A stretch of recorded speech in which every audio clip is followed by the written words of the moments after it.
Let's talk about meiosis now. You will need this notes page, 2 different colors, and a pen or pencil. Meiosis is a special type of cell division that produces gametes such as sperm or egg.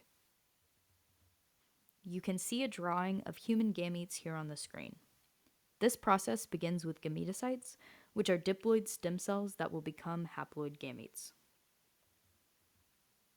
Let's start by drawing a pair of homologous chromosomes in 2 different colors in the first cell. This will be our diploid gametocyte, so label it 2N, which is the symbol for diploid.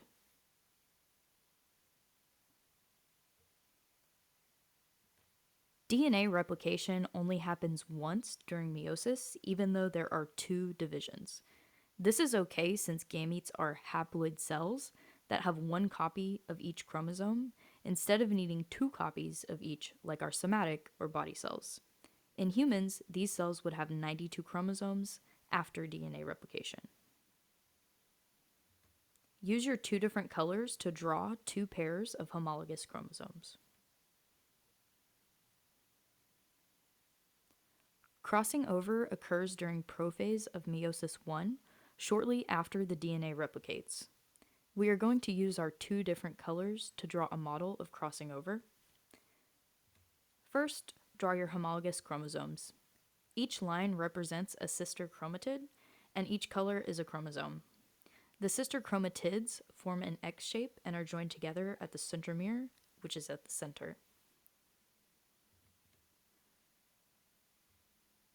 Next, let's draw the homologous chromosomes crossing over.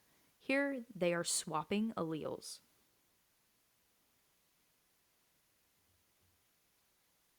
Now, let's draw the final result, showing the chromosomes with their newly traded alleles.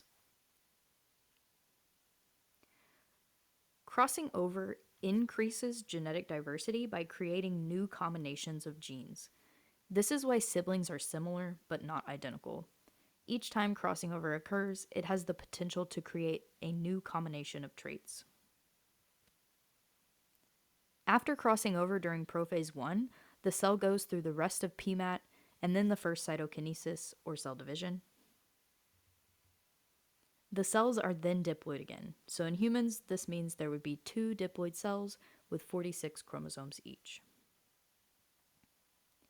During meiosis 2, the cell undergoes interphase again, but this time DNA replication does not occur.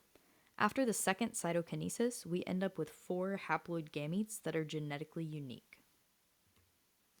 Use your 2 different colors to draw in each of the unique chromosomes in the haploid gametes.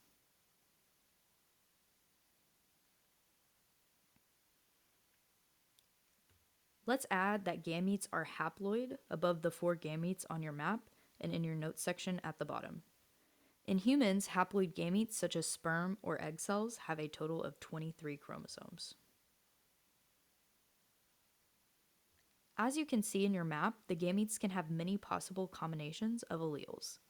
This is described by the law of independent assortment that states that alleles for different genes are sorted into gametes independently of one another.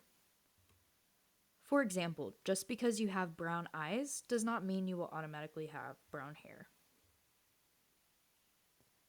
Meiosis also follows another law, the law of segregation, which states that the copies of each gene from the homologous pairs separate from each other so that gametes only get 1 copy of each allele.